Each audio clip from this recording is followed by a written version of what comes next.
Bom dia, pessoal! Espero que todos estejam bem. Estamos aí no penúltimo dia de evento, então espero também que vocês estejam aproveitando a Expo Inter e o stand da CNA. Eu sou a Daniela Bonfim, eu sou assessora técnica da CNA e trabalho aqui com a equipe de coordenação agrícola e também com o núcleo de inteligência de mercado.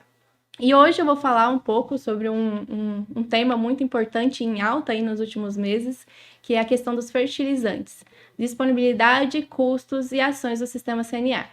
Então, minha apresentação é dividida em 4 partes. Eu vou começar contextualizando o mercado mundial e brasileiro.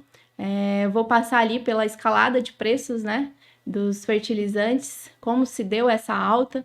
Falar também como impactou, como esse aumento impactou os custos de produção agrícola. E, por fim, falar das ações da CNA em torno desse assunto. Então, começando aqui com o mercado mundial de fertilizantes, eu trouxe os principais produtores, exportadores e consumidores. Ali, começando em produtores, a gente tem separado por nutrientes, né? Temos ali os nitrogenados, os fosfatados e os potássicos. E nitrogenados com destaque para a China, que é a maior produtora, seguida pela Rússia e pelos Estados Unidos. Em fosfatados, temos a China, de novo, aparecendo, Estados Unidos e Marrocos. E, por último, em potássicos, temos o Canadá, Rússia e Bielorrússia. Então, já dá para ver aí, né, que temos países envolvidos em conflitos, então já dá para ter uma noção também dos impactos que está tendo no fornecimento de alguns nutrientes. Com destaque aqui para os potássicos, né? Esse nutriente, ele tem um fornecimento bem restrito por conta de localização mesmo, por conta geológica. Rússia e Bielorrússia correspondem a 40% do fornecimento desse nutriente, então é uma cadeia que está bastante abalada, né? Ali nos exportadores a gente tem a Rússia, todos esses dados são de 2021, então a gente tem a Rússia ali exportando 12,5 bilhões em 2021, seguido pela China, com 10,9 bilhões exportados, e por último, em terceiro lugar, o Canadá com 6,6 bilhões, né? O Canadá é um importante exportador de potássicos. Passando agora para os maiores consumidores, que são China, representando 24% do consumo mundial, a Índia com 14%, os Estados Unidos com 10% e o Brasil como quarto maior consumidor com 8%. Então, só esses 4 países aí, se a gente somar, a gente já tem mais de 50% do consumo mundial de fertilizantes concentrados ali. E tem uma situação aí diferente para a China e para os Estados Unidos, porque apesar deles serem uns grandes consumidores, eles também têm uma produção representativa que consegue atender. Já Brasil e Índia não tem. E Brasil, então, ele fica como o maior importador de fertilizantes, né, diante de tudo isso.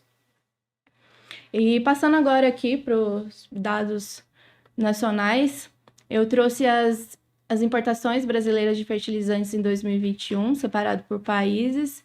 Então, a gente vê que depois da Rússia ali, representando 22,5%, a gente tem a China, com 13,7%.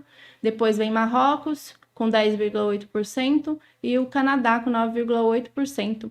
Então, esses aí são os principais fornecedores, né, de fertilizantes para o Brasil. Ali do lado direito, vocês podem ver a distribuição por nutrientes. E vale o destaque ali para os potássicos, né? A produção nacional é apenas 6% do que a gente consome. Então, a situação é um pouquinho mais crítica para esse nutriente. Enquanto 94% vem do exterior, vem de outros países, né? Principalmente Rússia e Bielorrússia. Ali os fosfatados, a gente tem 45% da produção nacional e as importações já são 55%.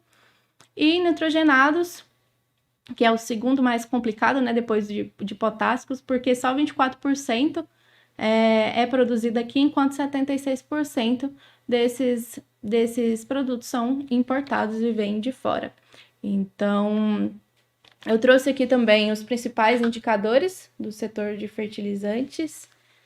Uma evolução aí desde 2013, a gente tem as entregas as importações e a produção, esses dados são da ANDA.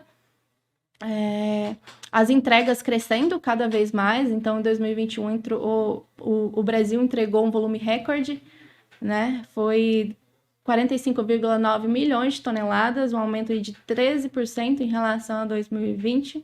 E esse aumento aí se deve às safras recordes que a gente vem observando, né? A intensificação da atividade agrícola cada vez maior e demandando mais esses produtos, então o que explica esse crescimento. Em contrapartida, a gente tem os dados ali em verde claro de produção. A produção ela já foi maior do que é hoje, né? Então, ali em 2013, a gente tinha uma produção de 9,3 milhões de toneladas, enquanto em 2021 os dados apontam para 7,2 milhões de toneladas. Então, a gente vê uma queda aí na produção brasileira, e isso se relaciona a vários fatores, né? Um deles é que o Brasil se acomodou, até então estava se acomodado, né, a importar. Inicialmente era mais barato buscar esses produtos de fora, mas com todos os agravantes aí recentes também, a situação mudou e a gente vê que é preciso mudar esse cenário, né? Eu vou explicar então agora um pouco da escalada dos preços, como se deu esses preços recordes em cima desses produtos. Tudo começou em 2020, não é atual, então já vem de 2020 com a pandemia. Lá em 2020, a pandemia trouxe uma menor demanda, houve aqueles lockdowns que fechou o comércio, então houve uma queda de preços, né? E essas quedas de preços trouxe menor taxas de operação das indústrias. E somado a isso, tiveram as questões climáticas. Nos Estados Unidos, por exemplo, a gente viu que houve furacões, né? Então, várias fábricas lá no país tiveram que fechar e parar suas atividades por um tempo. E também a Índia, que passou por enchentes. E tudo isso também se somou, né? A pandemia trouxe essas menores taxas de operação em um momento de relação de troca favorável, enquanto a demanda estava aquecida. Então, a gente viu aí que essa tempestade é o seguinte, é uma redução na oferta, por todos esses motivos que eu comentei, enquanto havia uma demanda maior. Então, essas quedas de preços trouxeram relação de troca favorável, estava sendo comprado, né? Estava precisando comprar, e isso impulsionou os preços. Para piorar, tiveram as questões políticas ali, começou em 2021, né? As taxações dos Estados Unidos, as crises energéticas fizeram com que a Rússia e a China priorizassem o mercado interno, então isso eles impuseram, né, cotas de exportações. Tivemos as sanções à Bielorrússia, que é um importante fornecedor, como eu comentei anteriormente, de potássicos, né, de KCl. Então, tiveram essas sanções que estão impedindo, né, que o país exporte esses produtos pelo canal da Lituânia.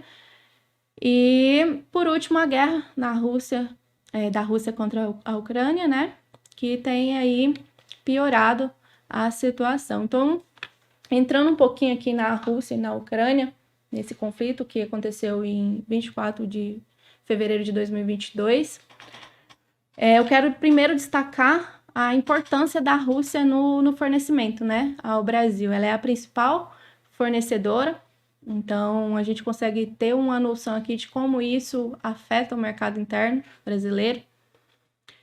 De nitrogenados, esses gráficos são as importações brasileiras em 2021. A gente tem 3 produtos aí, né? Ureia, cloreto de potássio e MAP.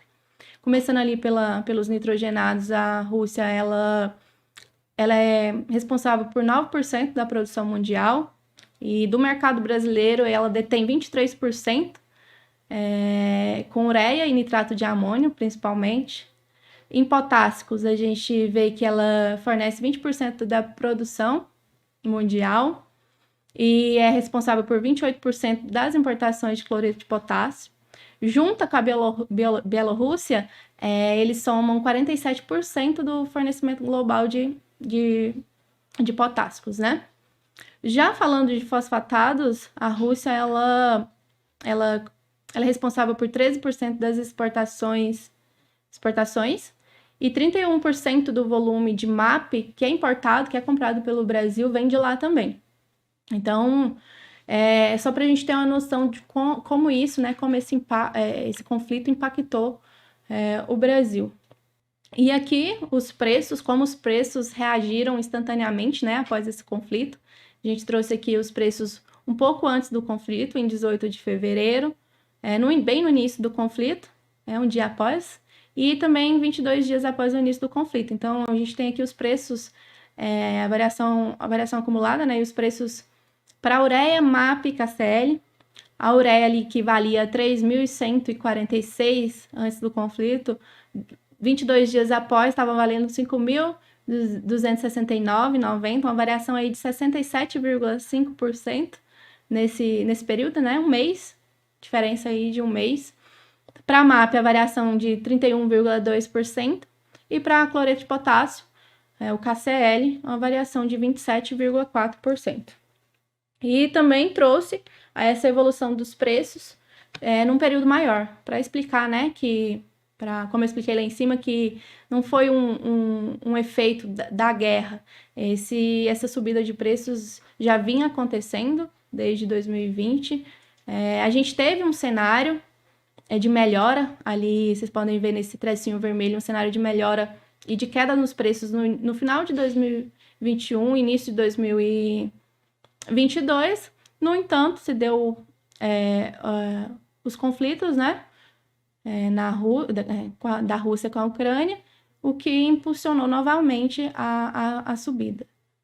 Então, essa é a variação média dos preços para KCl, MAP e ureia. E aqui embaixo, os preços dos últimos meses, a variação entre julho de 2021 e julho de 2022. Esses dados são do levantamento do projeto Campo Futuro, né? A gente acompanha esses preços mensalmente, a gente vê aí que cloreto de potássio está com uma variação de 77,3%, bem representativa, MAP com 41,6% e ureia com 28,6%. Essas variações já foram maiores para MAP e para ureia, mas a gente está vendo aí nos últimos meses um cenário, né, de menor demanda, que tem segurado, acalmado mais os preços. No entanto, o KCl continua ali firme. Então, toda essa subida de preços, né, com os fertilizantes, impactaram os custos de produção agrícolas. Os fertilizantes, eles têm uma camada bem representativa dentro do que é desembolsado, né, que é pago pelo produtor ali. E eu trouxe aqui um comparativo, umas projeções, né, para a safra 22/23, para soja e para milho primeira safra. Então, para soja, na primeira praça ali em Cascavel, no Paraná, a gente vê uma variação, um aumento de 47% dentro do custo operacional. E a camada ali com fertilizantes, essa azul embaixo, de 24% passando para 30%. Então, um aumento aí de 7% de um ano para o outro. Já para milho, a gente vê uma variação ainda maior. Então, uma variação de 68% no custo operacional efetivo da cultura, né? Essa cultura ela demanda mais fertilizantes por não ter a fixação de nitrogênio. Então, já era esperada uma maior variação mesmo. Então, uma variação de 68%, passando aí os fertilizantes passando de 40% para 51% dentro do custo. Ali em laranja são os defensivos, que é esperado também um aumento. E outro aumento também, que a gente pode observar e deve acontecer em relação ao frete, devido à questão e os preços, né, altos dos combustíveis. Então, tudo isso ressaltando aí os desafios que o produtor deve ter na próxima safra, né, a cautela em observar esse cenário de perto, em analisar e trazer algumas melhorias, né? Coloquei ali ao lado os ajustes nos pacotes tecnológicos, adotar melhores práticas agrícolas e traçar estratégias aliadas com a gestão de risco e comercialização devido a esse cenário e a esses desafios. Observar também, né, o clima, o desenrolar do clima. Então, é uma safra que vai precisar. E nesse slide eu trouxe as importações e o LINAP, né, mensal de 2022. Então, mesmo com todo aquele cenário, aquela subida de preços, o Brasil conseguiu abastecer o mercado interno, então teve essa antecipação das compras, então o produtor tá tranquilo, não tá preocupado em relação a isso para a próxima safra, tem produto disponível, assim, porque entrou bastante, em 2021 foram volumes recordes, e no início, esse gráfico mostra aqui também o início de 2022, em laranja, o quanto de fertilizantes foi importado, né? E devido a esse conforto no abastecimento, é esperado uma menor demanda aí para o segundo semestre. Essas importações devem cair, como é mostrado aí em cinza, né, no gráfico.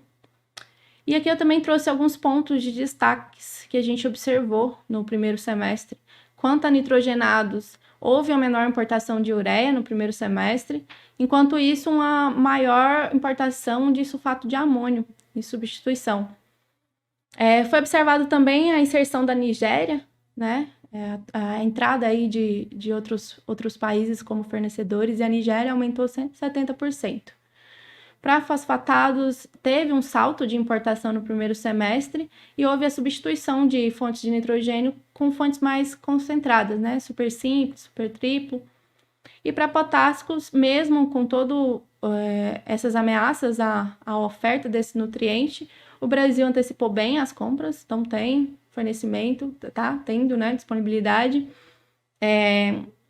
As importações continuam subindo também, e de julho 22 para julho 21 houve um aumento aí de 20%, mas só mesmo para destacar, né, esse abastecimento confortável do produtor. Então, esse slide é mais para mostrar, né, a situação atual, que o produtor está confortável e o mercado está abastecido, e tudo isso se deu devido a essa antecipação de compras, né? O Brasil correu e garantiu produto.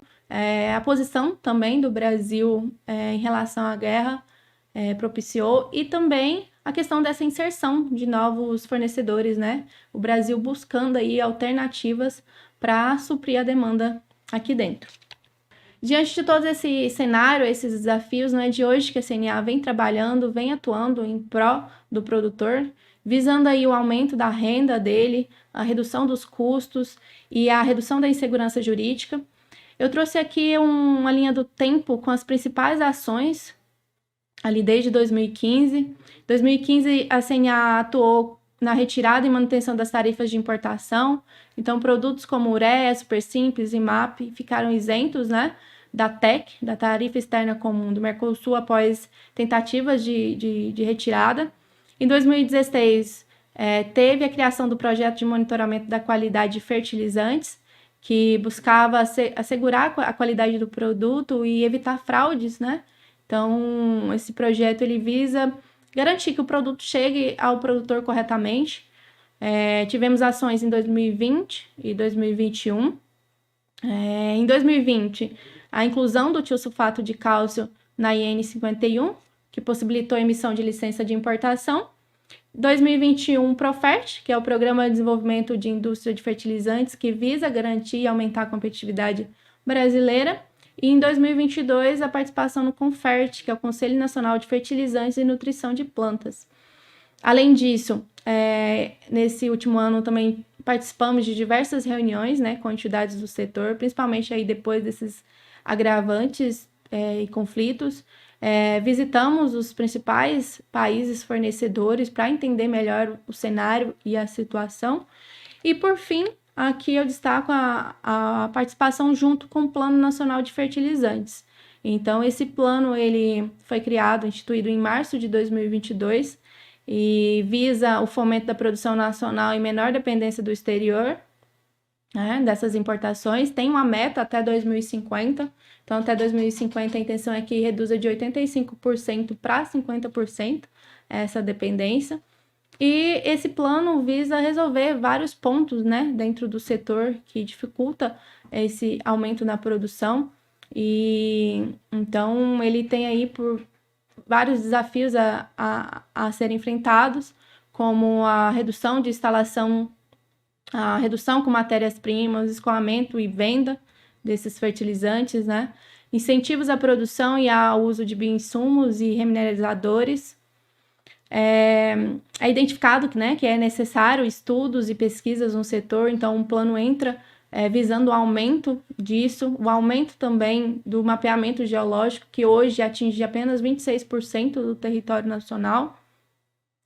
É identificado também a necessidade de prospecção de reserva de minerais de potássio, rocha fosfática e de uma melhor organização do mercado de gás natural.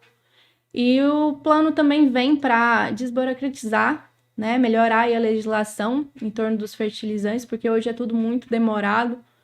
E eu destaco aqui também as defesas da CNA, né, dentro do plano. A gente tem ali o incentivo à indústria nacional, sem ampliação de carga tributária para as importações.